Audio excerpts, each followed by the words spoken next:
नमस्कार विद्यार्थी मित्रांनो, इयत्ता 10वी संस्कृत. विद्यार्थी मित्रांनो, गेल्या आठवड्यामध्ये आपण प्रतिपदम संस्कृतम या पाठाला प्रारंभ केलेला होता आणि या पाठातील थोडासा भाग आपण यापूर्वीच्या व्हिडिओमध्ये अभ्यासलेला आहे.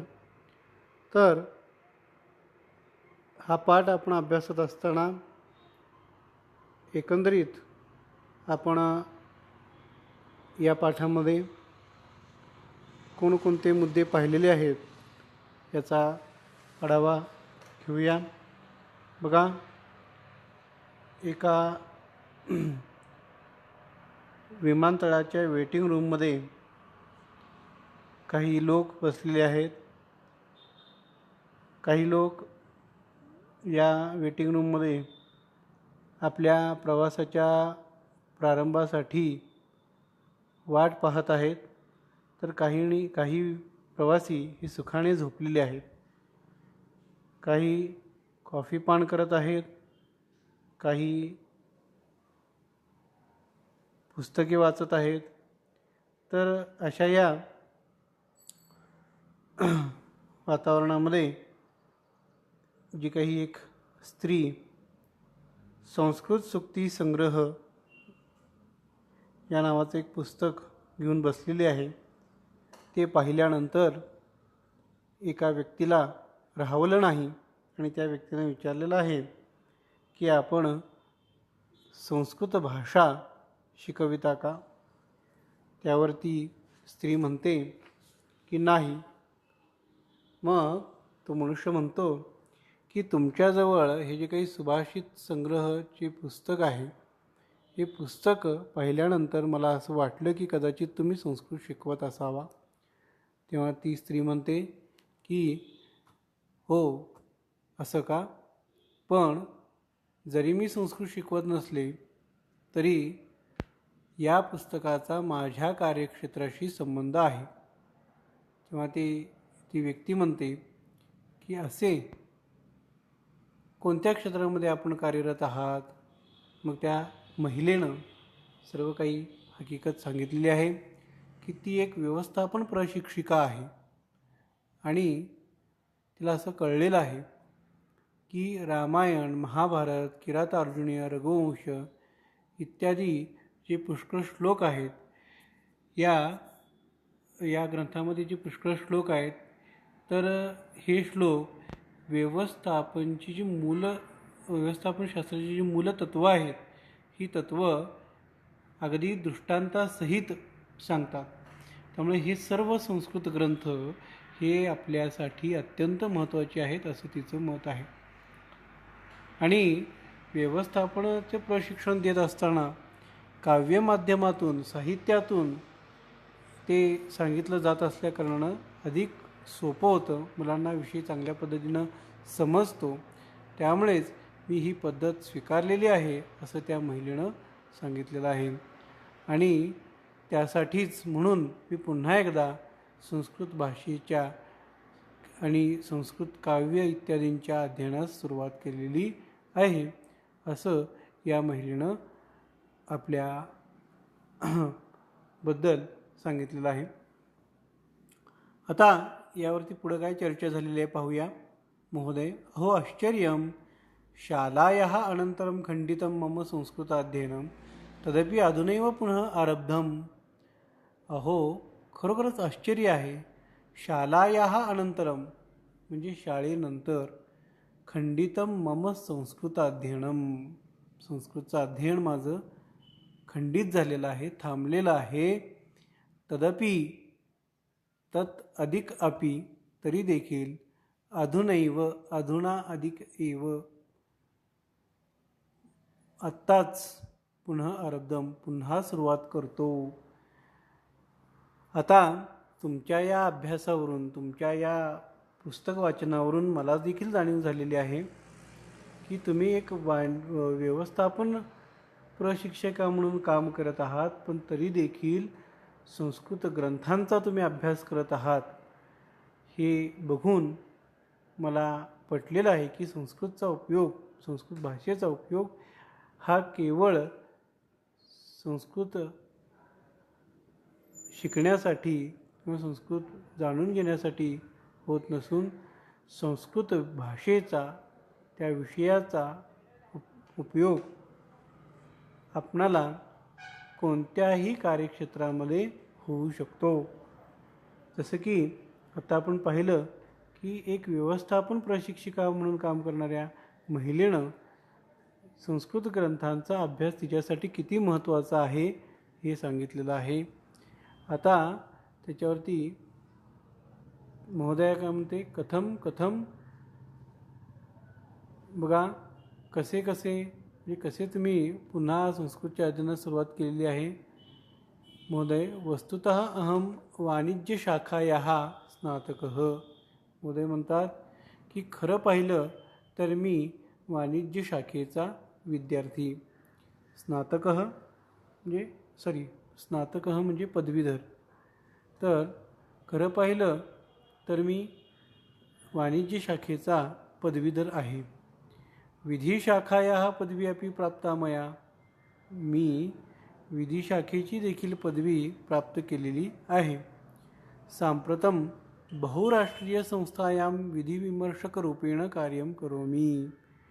आणि सध्या बहुराष्ट्रीय संस्थेमध्ये मी कायदेशीर सल्लागार म्हणून काम करतो. तर विधिविमर्शक म्हणजे कायदेशीर सल्लागार. तर सध्या मी एका बहुराष्ट्रीय कंपनीमध्ये कायदेशीर सल्लागार म्हणून कार्य करतो. तदनुसृत्य कौटिल्यम अर्थशास्त्रम याज्ञवल्क्यस्मृतिः आदीनां ग्रंथानाम् अध्ययनं सहाय्यकरं भवेत् इति गुरुभिः उक्तम. तदनुसृत्य तत् अधिक अनुसृत्य त्याला अनुसरून कौटिल्य अर्थशास्त्र याज्ञवल्क्य स्मृती आदीनां ग्रंथानाम् अध्ययनम इत्यादी ग्रंथांचे अध्ययन सहाय्यकरं भवेत सहाय्यकारक होतील इति गुरुभिः उक्तम असे गुरूंनी सांगितले. बघा, तर बहुराष्ट्रीय कंपनीत कायदेशीर सल्लागार म्हणून काम करणाऱ्या या व्यक्तीला त्यांच्या गुरूंनी उपदेश दिला की तू कायदेशीर सल्लागार म्हणून काम करत असताना कौटिल्य अर्थशास्त्र किंवा याज्ञवल्क्य स्मृती इत्यादी ग्रंथांचा अध्ययन कर, कारण हे ग्रंथ तुला तुझ्या कामामध्ये क्षेत्रामध्ये सहाय्य करतील. अतः अधुना अहम शास्त्रविषयकानां संस्कृतग्रंथानाम् अध्ययने यत्नं करोमि. आणि म्हणून म्हणून अधुना आता मी शास्त्रविषयकानां संस्कृतग्रंथानां शास्त्रविषयक संस्कृत ग्रंथांच्या अध्ययनासाठी यत्नं करोमि प्रयत्न करतो. तर बघा, आता सध्या मी शास्त्रविषयक जे काही संस्कृत ग्रंथ आहेत त्यांच्या अध्ययनाचा प्रयत्न करीत आहे. स्युतात् किमपि संस्कृत पुस्तकं दर्शयति. आणि पिशवीतून काही संस्कृत पुस्तक कोणते तरी संस्कृत पुस्तक दाखवितो. तयोः पृष्ठतः केचन युवकाः गोष्ठीषु रताः. आणि त्यांच्या पाठीमागे काही युवक हे गप्पांमध्ये रममाण झालेले असतात. प्रसादः, समीरः, लीना तथा तनुजा इत्येतानि परस्पर मित्राणि. प्रसाद, समीर, लीना आणि तनुजा हे परस्परांचे मित्र असतात. तेषु अन्यतमः तत्पुस्तकं दृष्ट्वा महोदयम् उपगम्य वदति. तेषु अन्यतम त्यांच्यापैकी एक जण तत्पुस्तकं दृष्ट्वा ते पुस्तक पाहून महोदयम् उपगम्य वदति महोदयांच्या जवळ जाऊन, उपगम्य तर लेबंतावे आहे, जवळ जाऊन, वदति म्हणतो. समीर म्हणतो, बघा समीर नाव आहे त्याचं. महोदय भवतोः संवादे संस्कृतस्य संदर्भः श्रुतः मया. भवतोः संवादे म्हणजे आपणा दोघांच्या संवादामध्ये संस्कृतस्य संदर्भः संस्कृतचा संदर्भ मया श्रुतः मी ऐकला. आपल्या बोलण्यामध्ये संस्कृतचा संदर्भ मी ऐकला. भवानपि विश्वसंस्कृतपरीक्षेनिमित्तं विदेशं प्रस्थितः. भवान अधिकपि आम्ही देखील विश्व संस्कृत परिषदी अधिक निमित्तम विश्व संस्कृत परिषदेच्या निमित्ताने विदेशं प्रस्थितः विदेशास चाललेलो आहोत, विदेशास निघालेलो आहोत. बघा, या दोन व्यक्तींचं जे काही बोलणं चालू आहे त्याच्यामध्ये आता हा युवक देखील आलेला आहे. समीर असं त्याचं नाव आहे. आणि हा समीर त्यांना म्हणतोय की तुमच्या दोघांच्या बोलण्यामध्ये मला संस्कृतचा संदर्भ जाणवला. मी देखील विश्व संस्कृत परिषदेमध्ये सहभागी होण्यासाठी विदेशास निघालेलो आहे. आम्ही देखील विश्व संस्कृत परिषदेमध्ये सहभागी होण्यासाठी विदेशास निघालेलो आहोत. महोदय, न खलु परम कीदृशी एषा विश्व संस्कृत परिषद? अपि भवान संस्कृतस्य छात्रः?